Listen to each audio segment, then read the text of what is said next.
자, 그러면 앞서 예고해드린 대로 2부 첫 번째 종목 특별 진단 시작하겠습니다. 네. 에코프로 BM인데요. 어떤 분이 사연을 보내주셨죠? 네. 자, 이인화님께서 문의를 주셨고요. 매수가는 27만 원, 비중은 30%입니다. 진단 좀 해주세요. 왜 내가 사면 떨어질까요? 라고 말씀 주셨어요. 그러니까요. 오늘도 하락을 했고 최근에 에코프로 BM이 많이 내려옵니다. 네. 시청자님이 이제 올라갈 때 나도 조금 더 올라가고 싶어. 에코프로 BM으로 나도 수익 볼 거야 하고 들어갔었을 텐데 계속 내려오니까 좀 답답하시죠. 지금 코스닥에서 시총 1위가 에코프로 BM, 2위가 에코프로입니다. 어마어마한 성장을 보여줬던 종목인데 그러다 보니까 일부에서도 저 에코프로랑 에코프로 BM 사고 싶은데 언제 살까요? 라는 매수 문의가 들어올 정도로 아직까지도 이 종목에 대한, 이 그룹주에 대한 우리 투자자들의 믿음이나 기대가 많은 상황입니다. 그런데 오너 리스크가 나왔죠. 회장이 구속이 되면서 오늘 장 막판에 하락을 했고요. 시청자님 현재 17.8% 손실을 보고 계신 구간이더라고요. 왜 내가 사면 떨어지는 건지, 어떻게 대응을 해야 되는 건지 이야기 들어보겠습니다. 먼저 두 분의 투자 의견부터 만나볼게요. 최병훈 전문가님, 이 종목 매도할까요? 보유할까요? 매도 의견 드리겠습니다. 매도하겠습니다. 자, 소장님, 이 종목 어떻게 할까요? 네, 저도 매도 의견 드리겠습니다. 두 분 모두 매도 사인을 주셨는데 그 이유 찾아보겠습니다. 최병훈 전문가님, 왜 매도를 해야 할까요? 양극재 대표 기업 중에 에코프로 BM 양극재 대표 기업, 그 이외에 이제 에코프로 형제들 뭐 에코프로에서 에코프로 BM 나왔으니까. 근데 주가라는 건 항상 언제 미래 어느 시점에 현재 시세를 보여줬는지 그걸 파악을 해야 되거든요. 그러면 우리가 이제 투자자들이 3년 이상을 기다려서 장기 투자하기도 쉽지 정말 투자대가 아닌 이상은 쉽지 않거든요. 그러면 이 3년 뒤에 실적이 반영이 되면 반영되고 나서 주가가 기술적 꺾이면 시세가 마감이 됩니다.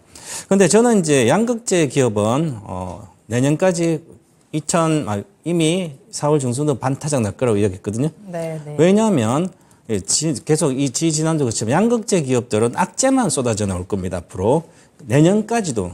왜 그러냐면 이제 대다수 우리가 개인 투자자들뿐만 아니라 유튜브를 이렇게 보면서 지금 장기 투자를 해도 10년 동안 모아도 된다. 이렇게 양극재다. 지금 그러죠. 이분들이 그러면 대다수 시세가 이미 200배 올라온 상태에서 아니면 에코프로 BM도 에코프로 감안을 수정적 감안해보니까 한 80배 올라왔더라고요. 그럼 이렇게 저가 대비 2015년도 전기차가 시작됐는데 배터리죠. 그러면 80배, 100배 왔기 때문에 이미 시세가 장기 고성장, 10년 동안 성장이 다 반영이 된 거예요.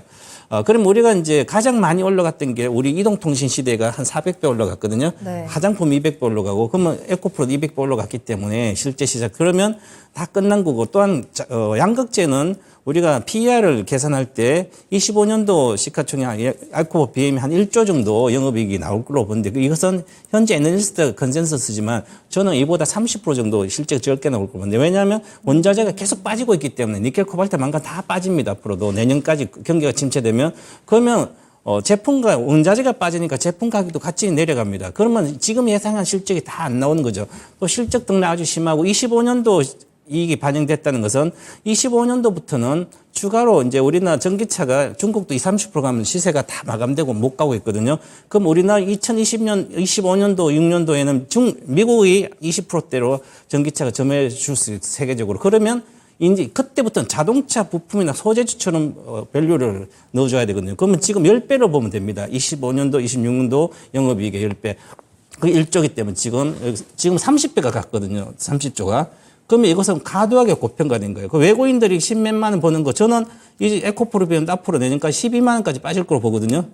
그러면 지금 외국인들 미리 봐서 그런 거고 저도 적정 주가를 보면 자동차 소재주에서 양극재는 그렇다. 경쟁이 격화되기 때문에 그리고 앞으로 25년도 이후는 중국과도 싸워야 됩니다. 양극재는. 그래서 생각보다 너무 지금 과도하게 장밋 배출을 하다가 보시면 결국 반타작 나서 내려가면 못 견디게 된다. 이게 역사가 지금까지 이렇게 반복됐습니다. 그래서 지금은 관심을 가지지 말고 더 많이 빠지면 그때 사시는 게 좋지 않을까.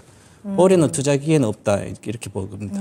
지난주부터 말씀해 주셨던 내용이었던 것 같아요. 배터리 양극재 섹터에 대해서 주의 의견을 주셨는데, 자, 그렇다면 이 종목도 잘 빠져나올 수 있는 전략이 필요할 것 같습니다. 가격 전략 어떻게 짤까요? 반등을 이제 오늘 악재가 이제 나왔으니까 네. 그러면 잠깐 더 빠진다 하더라도 한번 반등 줄 거로 보이는 실적이 뭐 다음 주 15일이면 끝나니까 대다수 코스닥도 그럼 한번 그 다음 주 정도나 한번 반등해주면 주가 하락하더라도 반등해주면 한 25만 정도 갈 거로 보여요. 그럼 목표가 25만 드리겠고요. 손절가는 19만, 20만 장갑 깨도 19만 원 안 깨질 거 보이는데 일단 19만 손절가 드리겠습니다. 알겠습니다. 자, 그러면 바로 이어서 반종민 소장님의 의견도 들어보겠습니다. 어쨌든 오늘 또 이렇게 급락이 나온 건 오너 리스크 때문이었는데 이 리스크를 소화하는 과정들도 필요할 것 같아요. 앞으로 어떻게 보세요? 이 오너 리스크가 이렇게 좀 크게 부각이 될 줄 몰랐었던 것 같습니다. 네. 물론 이제 저도 이렇게 그 오너 리스크가 부각받을 줄 몰랐는데 사실 이 오너 리스크에 대해서는 그 단순한 이슈는 아닐 겁니다. 왜냐면은 워낙 이제 주가가 크게 이제 올라가면서 모멘텀이 이제 어느 정도에 굉장히 좀 살아 있었다가 지금 악재 모멘텀이 한번 세게 나와준 거거든요. 그렇다 보니까 이거에 대한 그 충격은 더 있을 것으로 지금 판단이 됩니다. 그리고 사실상은 지금 그 오너 리스크에 대해서는 해소가 된다 한다 하더라도 한 번 정도 크게 빠지고 난다 한다면 그때는 좀 추가 매수를 좀 진행을 해봐도 될 것 같기는 하지만 지금 현재 시점에서는 어떻게 좀 대응하기는 다소 좀 어려운 구간이다라는 말씀 먼저 드리겠고요. 무엇보다도 아까 이제 전문가님께서도 정말 잘 말씀해 주셨던 게 결국은 이제 2부에서 앞으로의 실질적인 부분들도 염려해 두시는 부분들이 있지 않았습니까?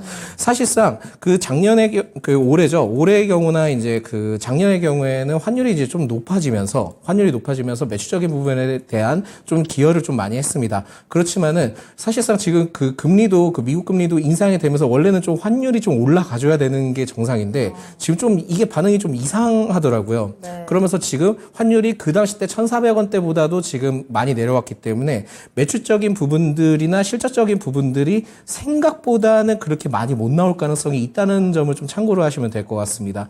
그래서 실질적인 부분들을 좀 기대를 해볼 수는 있지만은 물론 이제 더 좋아질 수는 있긴 하지만 그렇다 하더라도 지금 환율에 대한 그 부분에 대해서 상황을 봤을 때는 매출에 대한 기여가 다소 좀 떨어질 수 있다라는 말씀 드리겠고요. 이게 지금 제가 좀 더 수급적인 부분들을 좀 말씀드리자면은 사실상 3월 3일부터 6일 사이에 그 갭 상승을 했던 구간이 있습니다. 이 구간이 있었고 이 부분에서 일시적으로 좀 메꾸기는 했지만은 크게 제대로 메꾸진 못했거든요. 메꾸지 못한 상황에서 계속 좀 올라간 상황이고 최근에 이제 주가 흐름들을 봤을 때는 개인 투자자분들이 이렇게 생각하실 수 있으실 것 같습니다. 외국인이 매수하고 기관이 매수하는데 주가 떨어지는데도 제가 봤을 때는요.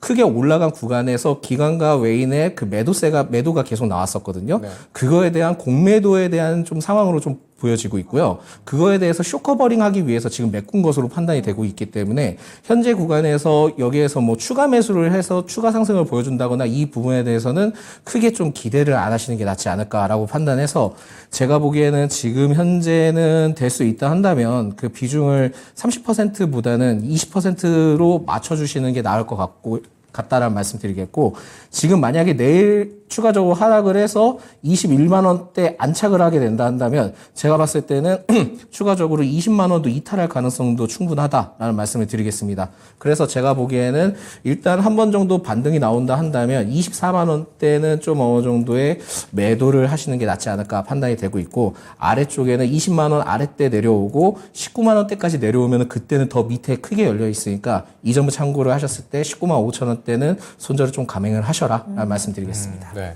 이 하락이 오너 리스크만이 아닐 수도 있다라는 의견도 주셨습니다. 실적이 좋아질 수 있지만 환율을 좀 잘 보셔야 할 것 같습니다. 환율로 인해서 매출에 대한 기여도가 또 떨어질 수 있다는 의견도 강조해 주셨고요. 네. 그리고 목표가로는 24만 원 잡아주셨고 손절가로는 19만 5천 원 잡아주셨습니다. 네, 그리고 두 분의 가격 전략 다시 한 번 더 정리해 보도록 하겠습니다. 네. 먼저 최병훈 전문가님께서 목표가 25만 원 잡아주셨고 손절가 19만 원 매도 의견 주셨고요. 그리고 반종민 소장님께서 목표가 24만 원 손절가로 19만 5천 원 매도 의견 주셨습니다. 네.